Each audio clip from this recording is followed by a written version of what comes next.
بسم الله الرحمن الرحيم نحمده ونصلي ونسلم على رسوله الكريم أما بعد فقد قال الإمام الحافظ الحجة أمير المؤمنين في الحديث أبو عبد الله محمد بن إسماعيل البخاري رحمه الله تعالى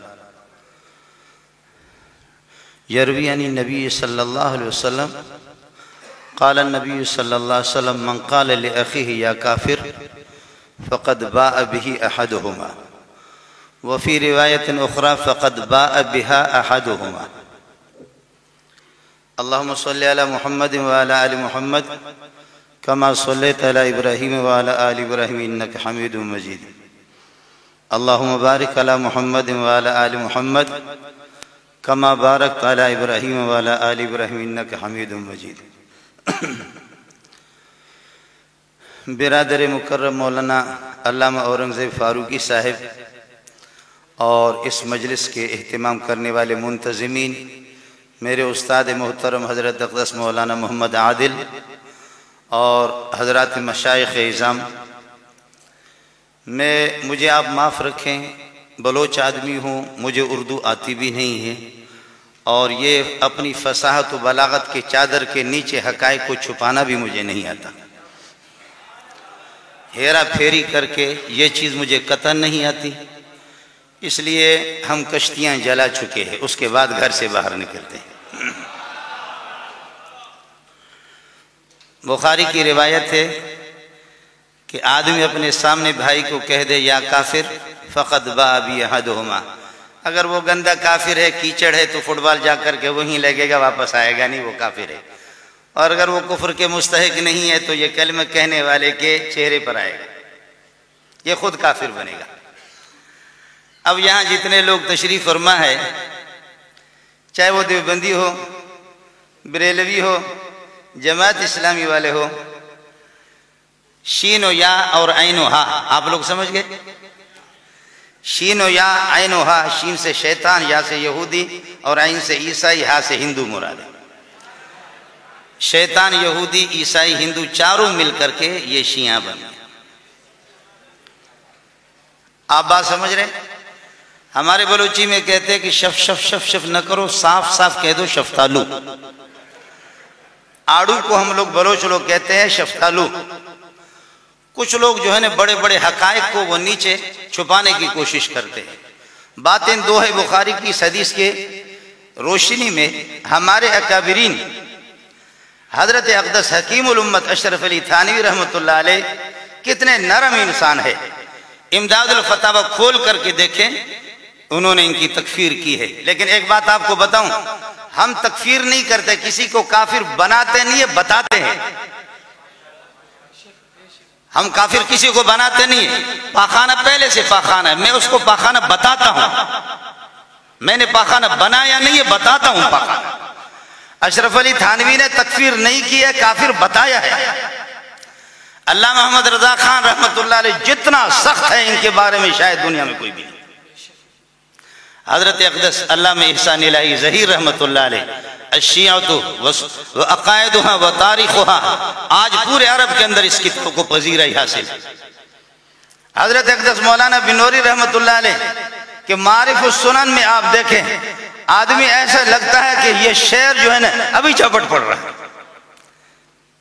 کتابیں سینکڑوں آپ کو گنوا دوں گا، جب یہ کتابوں میں سب کچھ لکھا ہوا اس کے بعد زبان پر باہر لانے میں کیوں ڈرتے آپ؟ جب یہ سب کتابوں میں لکھا ہوا ہے، یہ لکھا ہوا، جب آپ نعرہ لگائیں نہ لگائیں میری تقریر چھوڑ دیں، یہ سب کچھ لکھا ہوا ہے۔ اب دو باتیں ہیں، اگر یہ کافر ہے تو پکی بات ہے کافر ہے، اور اگر اکابرین نے غلط تکفیر کی ہے تو اکابر کافر بن جائیں گے، آپ کی مرضی۔ یہ بخاری کی روایت میں نے آپ کو بتائی، کوئی ہے ماں کا لال مجھے جہاں جواب دے دے، آسان نہیں ہے کوئی اس طرح۔ من قال لأخيه یا کافر فقد باء به وفی روایت اخرى بها احدهما، کہنے والا کافر ہوگا یا جس کو کہا جا رہا ہے وہ واقعتاً کافر۔ باقی مسئلہ رہ گیا کہ ابھی ہمیں پتہ چل گیا ہے، ابھی ہمیں پتہ چل گیا کہ یہ صحابہ کو گالی دیں۔ آپ سوئے کہاں تھے؟ اتنے زمانے سے آپ کہاں تھے کہ ابھی آپ کو پتہ چل گیا؟ یہ 1500 سال سے جو کتابیں لکھی جا رہی ہے یہ آپ کو معلوم نہیں؟ ابھی آپ بتا رہے ہمارے اکابرین کیا صرف علماء دیوبند ہے؟ اکابرین تو اصل صحابہ اور تابعین تبع تابعین ہیں۔ البرکۃ ما اکابرکم مستدرک حاکم کی پہلی جلد میں اور بخاری جلد ثانی میں بھی اس روایت کو کئی اسانید سے نقل کیا گیا۔ اکابر علماء دیوبند، اکابر بریلوی اور اکابر اہل علماء حدیث یہ بعد کے اکابر ہے۔ کروڑوں ایسے اکابروں کو جمع کرو، اصل اکابر صحابہ اور تابعین۔ البرکۃ ما اکابرکم۔ ایک آدمی عام کسی چرسی اور نشے والے آدمی کی تکفیر کرے وہ کافر بنتا ہے، کوئی چاہے شیخ الحدیث ہے اس کی داڑھی ناف تک پہنچے اس سے کوئی فرق نہیں پڑے گا۔ کوئی آدمی کسی عام چرسی اور کسی عام آدمی کی تکفیر کرے وہ پکا کافر ہوگا۔ مولوی کو احتیاط سے قدم رکھنا ہے۔ لیکن معاف کیجئے گا، کتاب کا حوالہ میں آپ کو بتاتا ہوں، یہاں مفتی ہمارے بڑے بیٹھے ہوئے ہیں، تنبیہ الولاۃ والحکام علی شاتم خیر الانام، علامہ شامی رحمت اللہ علیہ کی۔ یہ ذرا سن لینا کہ اگر قطعی الکفر کو کوئی کافر نہیں کہتا وہ خود کافر۔ میں نے کتاب کا حوالہ بتایا آپ کو، میں یہی رہتا ہوں، تنبیہ الولاۃ والحکام علی شاتم خیر الانام۔ اس لیے اب اس وقت میرے استاد بیٹھے ہوئے حضرت اقدس مولانا عادل صاحب اور میں سلیم اللہ کی قبر پہ قربان جاؤں، یہ سب کچھ اسی کا فیض ہے، یہ سب اسی کا فیض ہے۔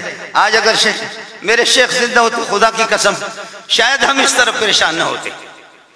اس نے ہر جگہ پر ہماری رہنمائی کی، اس نے پرویز جیسے مشرف کو کہا کر، میں سلیم اللہ بیٹا تو ہوتا کون، اپنی شکل تو دیکھ لے ہے۔ آج سلیم اللہ تیرے قبر پہ قربان جاؤں۔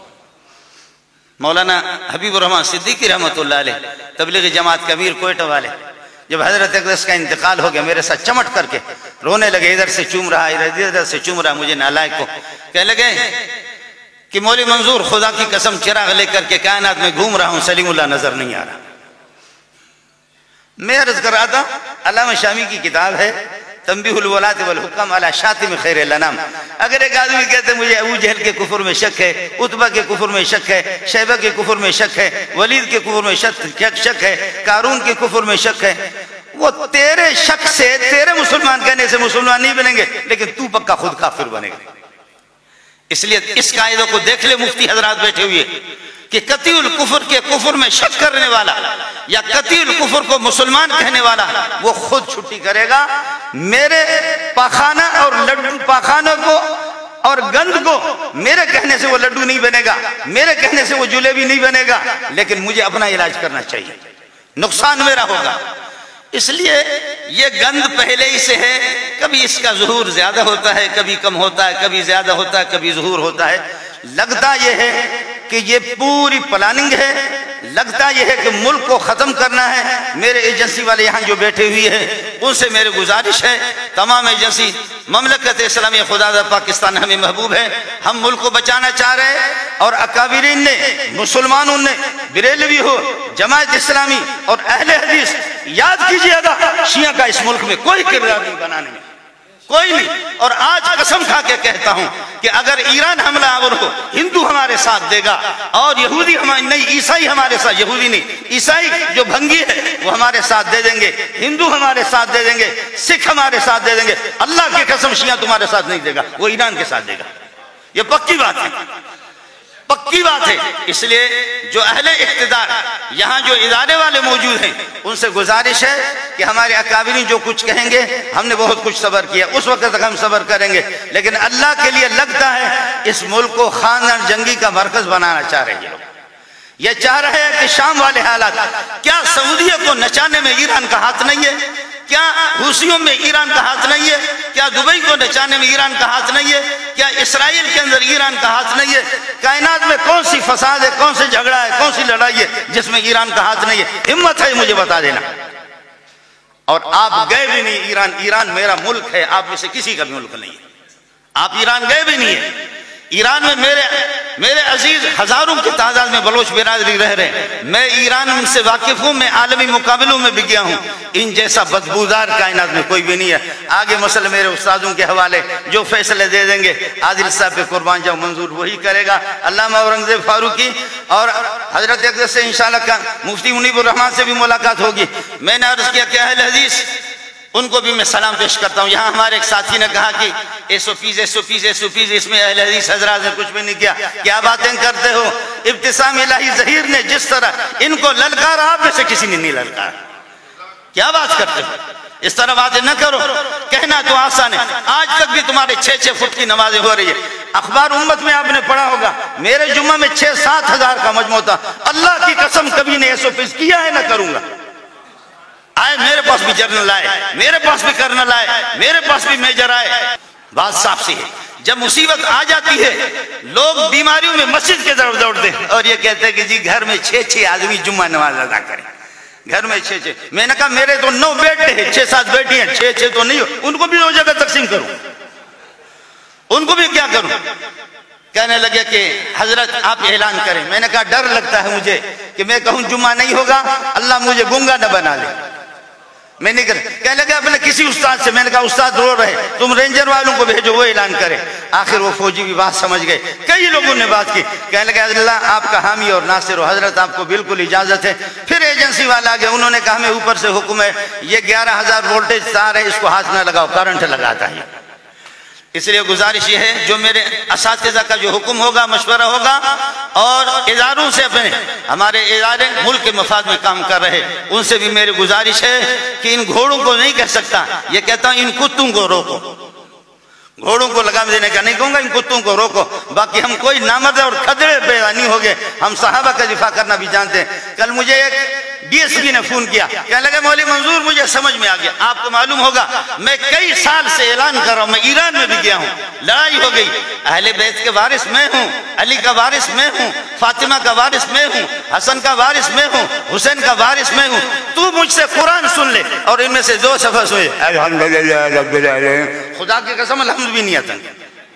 کیا بات کرتے ہو؟ جن سے خدا نے قرآن چھینا ان جیسا بےایمان کائنات میں کوئی نہیں ہے۔ وآخر دعوانا الحمدللہ رب العالمین۔ جو آپ اشارہ کریں گے ہم اسی طرح کریں گے انشاءاللہ۔